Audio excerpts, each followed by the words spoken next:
Beberapa minggu awal selepas 7 Oktober, penduduk utara Gaza diarahkan oleh Zionis untuk berpindah ke selatan Gaza sebagai zon selamat untuk penduduk. Namun, semasa penduduk utara beramai-ramai berpindah, konvoi mereka telah pun diserang dan dibom.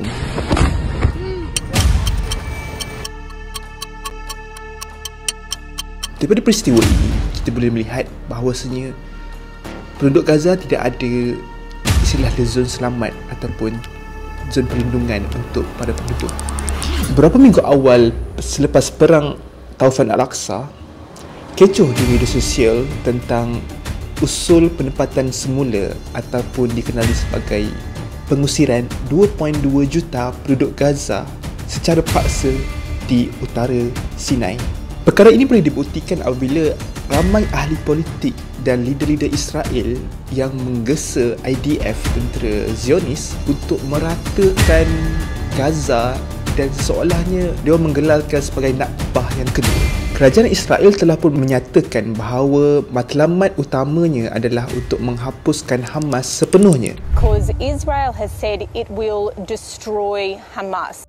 Dan mereka menggerakkan serangan pencerobohan darat sepenuhnya. Tetapi dengan tindakan ganas mereka ini yang sengaja mengebom kediaman penduduk, kem perlindungan, hospital, sekolah, dan boleh dikatakan semua pusat-pusat perlindungan, nampaknya mereka telah pembom. Daripada serangan ganas ini, nampaknya semacam jelas yang tindakan serangan mereka ini adalah untuk mengejar matlamat yang kedua, iaitu pengusiran besar-besaran rakyat Palestin dari semenanjung Gaza ke utara Sinai. Jadi, betul ke penduduk Gaza akan diusir? In Gaza to Egypt. Dan bagaimana Israel merancang perkara ini? Dan bagaimana mereka akan mengusir 2.2 juta penduduk ini?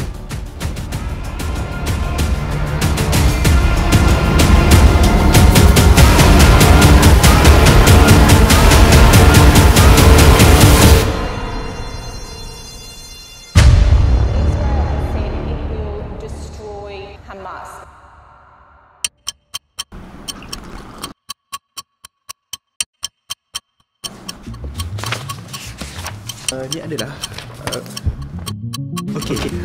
korang boleh lihat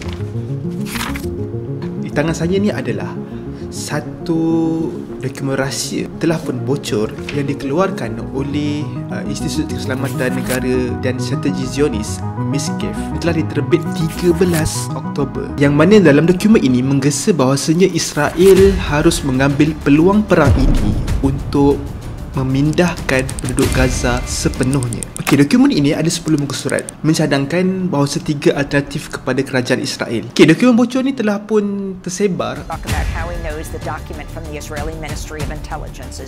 Mana dia telah bocor? Yang kelakarnya, dokumen ni bocor melalui grup WhatsApp sahaja, tuan-tuan. Grup WhatsApp apa? Grup WhatsApp aktivis right wing, maksudnya satu parti politik di Israel tu sendirilah. Jom kita lihat dalam dokumen ni ada apa sebenarnya. Dokumen ni mempunyai 10 muka surat yang mencadangkan 3 alternatif kepada kerajaan Israel. Alternatif yang pertama adalah Gaza perlu diperintah oleh Palestine Authority, iaitu parti Fatah itu sendirilah yang berpusat di tepi barat, yang mana dia tak nak Hamas itu menguruskan dan mentadbir di Gaza tu, walaupun Hamas telah pun menang di Gaza.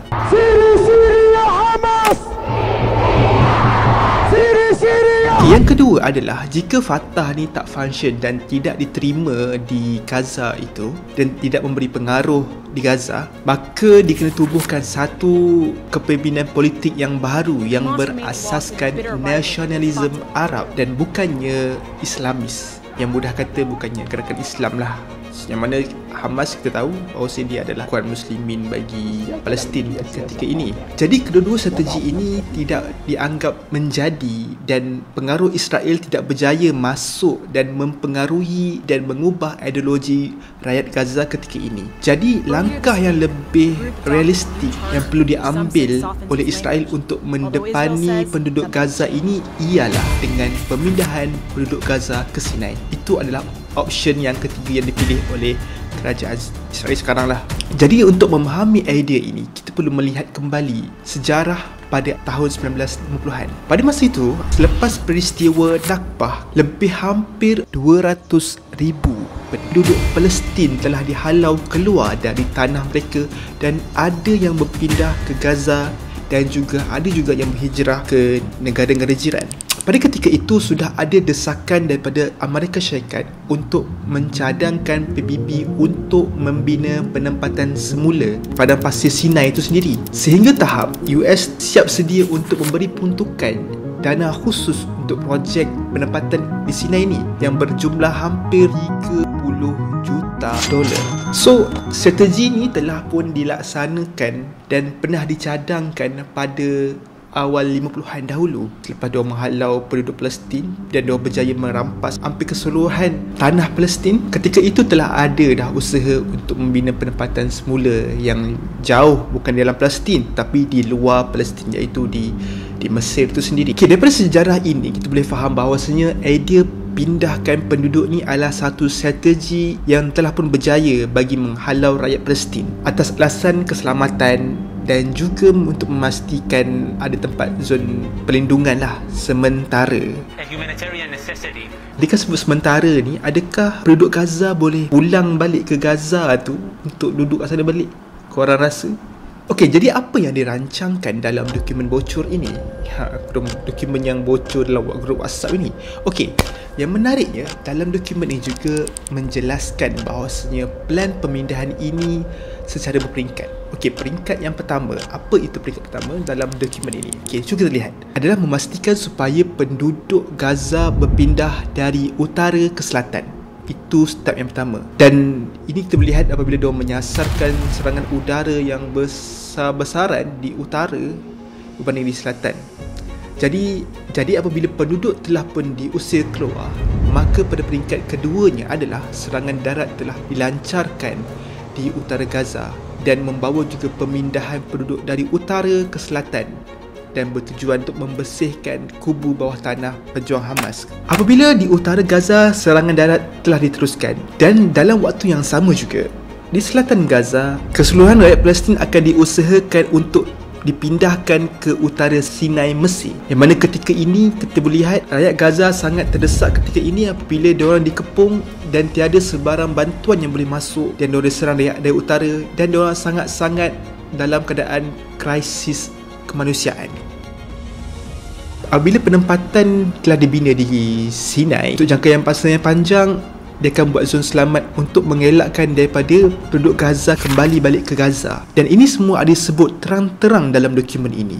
Jadi, apabila dokumen ini telah pun bocor, dan apa reaksi Israel bila benda ni telah pun kantoi kan? Okay, maka media pun tanyalah kepada Perdana Menteri Benjamin Netanyahu ni. Maka respon dia adalah, sebenarnya dokumen ni hanyalah sekadar konsep paper saja. Dia hanya kertas cadangan dan masih fasa idea lagi dan bukannya semestinya akan dilaksanakan. Dan kementerian itu juga hanyalah kementerian kecil yang buat research dan kajian sahaja, tetapi tidak membuat polisi ataupun dasar negara pun. Wait. So, macam ni lah perangai. So, macam biasalah apabila telah berkantoi, dengan mudahnya dia kata ini bukanlah apalah sekadar cadangan dan sebagainya. Tapi kalau kita tengok dari segi realiti pada hari ini, bahawasanya seolah-olah apa yang disebut dalam dokumen itu sedang pun berlaku. Pertama, dibom di utara Gaza dan mereka telah berpindah ke selatan.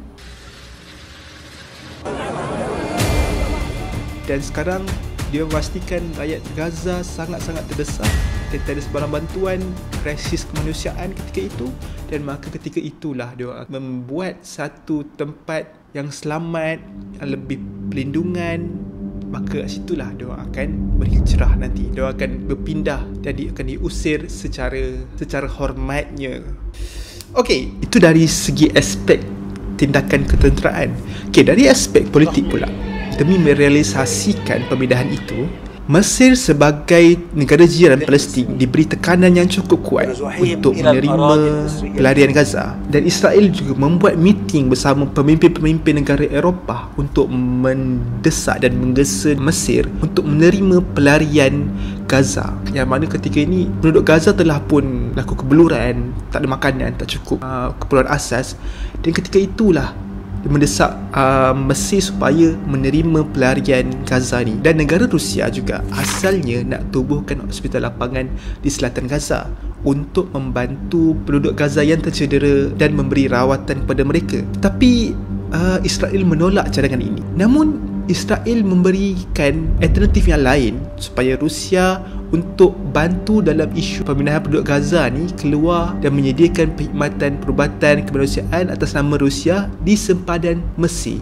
Ini menunjukkan sangat-sangat dekat dengan apa yang telah disebutkan tadi. Itu menggunakan Rusia pula. Mungkin Rusia ni baiklah dengan Palestin kan. So sangat-sangat leceh Israel sebenarnya tu kan. Jadi kan dari pelaksanaan plan ini kita boleh lihat ada satu negara terpaksa menjadi kambing hitam, iaitu Mesir. Dan Mesir ketika ini mendapat tekanan yang sangat kuat daripada dunia untuk menerima pelarian Gaza. Namun Presidennya Abdul Fattah al-Sisi menolak cadangan pemindahan besar-besaran ini dengan beralasan bahawasanya dia akan menghapuskan nasionalisme rakyat Palestin untuk terus berjuang mendapatkan hak negaranya. So dia tahu kalau penduduk Palestin ni keluar daripada Palestin, so dia tak adalah Palestin tu sendiri, tak adalah semangat juang untuk dia orang teruskan hak rakyat, hak tanah dia balik. Dan juga alasan yang kedua adalah dia akan memberi risiko bahawa akan membawa militan Hamas ke Sinai, dan yang mana ketika itu apabila Hamas akan bertapak di Sinai, maka Israel akan turut campur tangan dan akan berlaku pergolakan di Sinai. Itu antara alasannya lah. Dan itu juga akan membahayakan perjanjian damai antara Mesir dan Israel ni, yang mana diorang ni pernah buat deal dahulu bahawa kat Sinai ni tidak boleh berlaku sebarang kegiatan militan. Sinai ni ada zon selamat, zon bebas ketenteraan. Maka Mesir mencadangkan supaya Israel menempatkan penduduk Palestin ini di gurun Negev yang bersebelahan dengan Gaza, yang mana dia masih di kawasan Israel Palestin lagi, bukannya masuk dalam negara Mesir.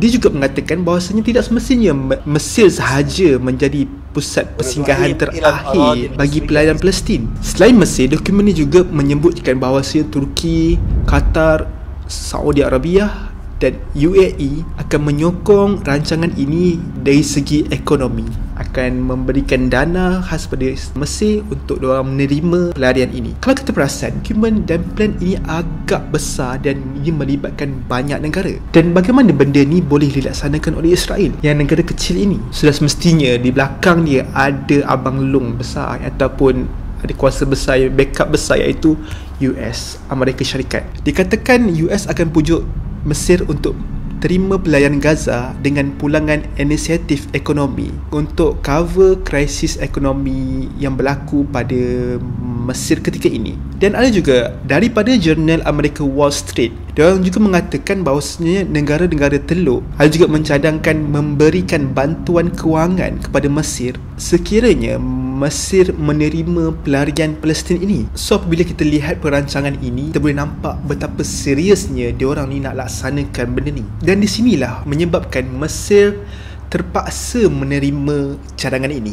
Okey, kali ini kita fokus sahaja pada Mesir sahaja.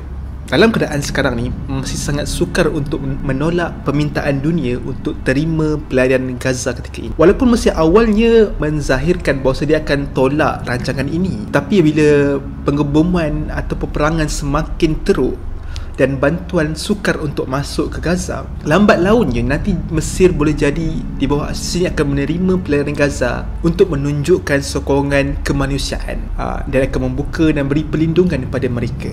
Dan sebab apa saya kata kemungkinan besar Mesir akan menerima ini? Sebabnya sekarang ini Mesir sekarang berhadapan dengan krisis ekonomi yang sangat teruk.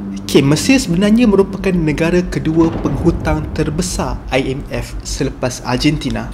Jadi ketika ini bahawasanya Mesir tiada pilihan lain, yang mana Mesir berhadapan dengan krisis ekonomi.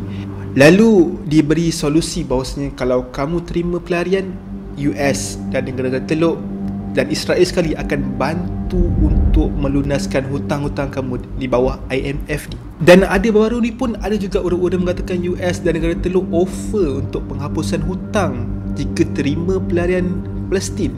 Dan hutang negara Mesir itu kita lihat sangat-sangatlah teruk sekarang ni. Dan sebab itulah lambat laun nanti rejim Mesir juga akan luluskan pemindahan mereka, tetapi bukan dengan keseluruhan perjanjian lah. Mereka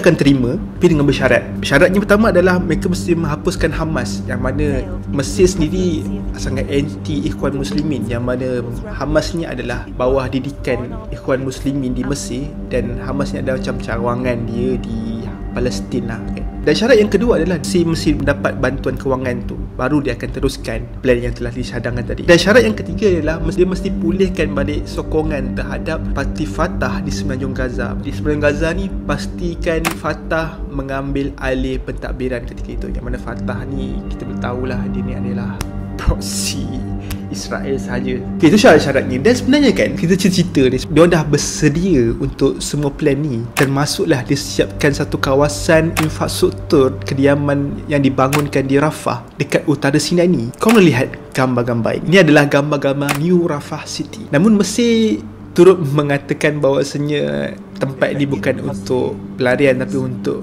rakyat dia sendirilah kononnya. So semua telah pun complete tuan-tuan. Semua telah pun siap. Semua benda telah pun terlaksana ketika ini. Tunggu masa saja untuk dilaksanakan plan ini. Jadi kita terfikir tak, kenapa sekarang nak disegerakan pemindahan ini secara besar-besaran? Yang mana kita melihat kenapa Israel berkeras untuk segerakan benda ini adalah disebabkan yang pertama adalah yang mana Hamas sekarang ni semakin kuat dan semakin berpengaruh. Buktinya apabila operasi Taufan Al-Aqsa pada 7 Oktober itu telah memberi tamparan yang sangat besar terhadap ketenteraan Israel. Dia antara faktor yang sangat luar dugaan tentera Tel Aviv. Daripada perang ini juga jumlah kerugian Israel sangatlah besar sampai dikatakan hampir 8 kementerian mereka terpaksa ditutup, dan sekarang ni mereka cuba untuk mengecilkan skala peperangan ini. Itu belum lagi menceritakan kerugian ekonomi lagi. Dan sebab yang kedua adalah di Rafah di Mesir itu sendiri, percubaan Mesir untuk mengosongkan kawasan tu sejak hampir 10 tahun dahulu lagi atas alasan untuk mengelakkan kewujudan militan Daesh dan memberi ancaman kepada Israel dan juga Mesir ketika itu. So apabila kawasan tu kosong, tunggu apa lagi kita bom ke Gaza dan kita pindahkan mereka ke situ, kawasan yang kosong itu. So tak ada penduduk, tak tempat nak bergaduh kan. Dari segi kesan positif bagi Israel, pemindahan ini sangat-sangatlah perlu dan sangat-sangatlah memberi impak yang besar kepada mereka. Dan ramai yang mengatakan bahawasanya dari kenapa nak dihalau mereka ni, ramai akan terfikir kenapa Israel membuat pembunuhan etnik yang sangat-sangat ganas ketika ini. Ada beberapa pandangan mengatakan bahawa segi aspek politik semua tu disebabkan demi security dan juga survival negara Israel, nak hapuskan rakyat dia keseluruhan semuanya. Dan ada juga mengatakan adanya telaga minyak, adanya gas di perairan Gaza tu sendiri. Ada juga mengatakan genocide ini juga untuk mengambil minyak. Dan sebenarnya boleh je Israel nak ambil minyak tu tanpa membunuh penduduk Gaza kan. So ambil je lah, korang nak mencuri lah pun. Tapi itu bukanlah sebab utamanya. Dan ada juga mengatakan, diorang mengatakan Israel ingin membina terusan Ben Gurion, mana ada juga kata Gaza mesti dilicinkan untuk membina terusan ini bagi membina laluan laut yang baru. Dan terusan ini juga akan memastikan pelabuhan Haifa mereka akan menjadi lebih terkenal dan juga lebih ramai lah. Dan tak perlu lagi lepas ini nak melalui terusan Suez. Ini semua dari segi politik, geopolitik, ekonomi dan sebagainya. Tapi itu bukanlah sebab utamanya. Sebenarnya idea pemindahan penduduk Gaza ke sini ni sudah lama diatur. Cuma kita je lalai sebenarnya. Kita umat Islam tak belajar dan tidak mengkaji tentang perancangan musuh dan perancangan Israel itu sendiri terhadap Palestin. Yang mana kita boleh lihat apa tujuan utama diorang memindahkan penduduk ni. Yang tadi saya sebut tadi beberapa faktor, tapi itu bukanlah faktor utamanya. Faktor utamanya adalah untuk mereka meluaskan dan juga mencapai cita-cita mereka untuk merealisasikan Israel Raya. Apa itu Israel Raya? Pada tahun 80-an dahulu, 1982, apabila Israel dapat menguasai hampir keseluruhan tanah Palestin itu, mereka telah bergembira dan telah pun merasakan banggalah. Dan ada seorang pakar strategi analisis daripada Israel itu sendiri, pakar strategi 2, namanya Oded Enon. Mana teori dia menyasarkan, dia telah membuat satu makalah strategi for Israel in the 1930s. Dia mengusulkan bahawasanya rancangan Enon ini mengatakan, dia mengusulkan bahawasanya penguasaannya terhadap Middle East ni, Timur Tengah ini, salah satu poin besarnya adalah dia untuk memastikan dia akan memecah belahkan keseluruhan penduduk Arab ini. Dia akan menguasai keseluruhan negara ini. Dan seperti apa yang saya tunjuk peta ini adalah rancangan Israel Raya. Dan inilah antara faktor yang kita boleh pegang bahawasanya mereka, Israel ni, nak membesarkan jajahannya lagi. Bukan semata Palestin yang kita nampak hari ini, dia akan luaskan ke Sinai, ke Mesir, Jordan, Saudi sekali, dan beberapa negara akan terlibat. Cuma adakah benda ni, mungkin ramai perdebatan mengatakan bahawa ni adalah konspirasi. Tapi kalau dari segi pergerakan politik dan juga dari segi tindakan, memang menunjukkan bahawa ini adalah cita-cita mereka untuk diorang teruskan Israel Raya. Dan kita sebagai umat Islam takkan nak melihat saudara kita sesama Islam di Palestin tu ditindas dan dibunuh. Dan banyak lagi benda yang saya ingin sampaikan mengenai Palestin dan juga dunia Islam itu sendiri. Semoga video-video seperti ini memberi manfaat pada anda dan untuk kita melihat apa perancangan musuh yang mungkin kita boleh buat sesuatu untuk menyedarkan bangsa Arab dan juga umat Islam umumnya. Perancangan dia sangat-sangatlah panjang, sangat-sangat teliti, dan seolah kita tak tahu apa pun sebenarnya apa yang dia tengah buat, rancang terhadap kita, terutamanya rakyat di Palestin itu sendiri. So pada anda yang support saya, semoga-moga video ini memberi manfaat pada anda dan juga membantu anda memahami isu ini dengan lebih dalam. Dan insyaAllah jumpa saya pada video akan datang. Saya akan menceritakan tentang normalisasi negara Arab, bagaimana negara Arab ini akan memberi bantuan kepada Israel yang jahat tu. Umat Islam sendiri menjadi proksi, menjadi talibarut pada Israel itu sendiri. Saya suka sangat melihat komen-komen anda di ruang komen dan juga tu sebarkan video ini. Saja dari saya. Assalamualaikum warahmatullahi wabarakatuh.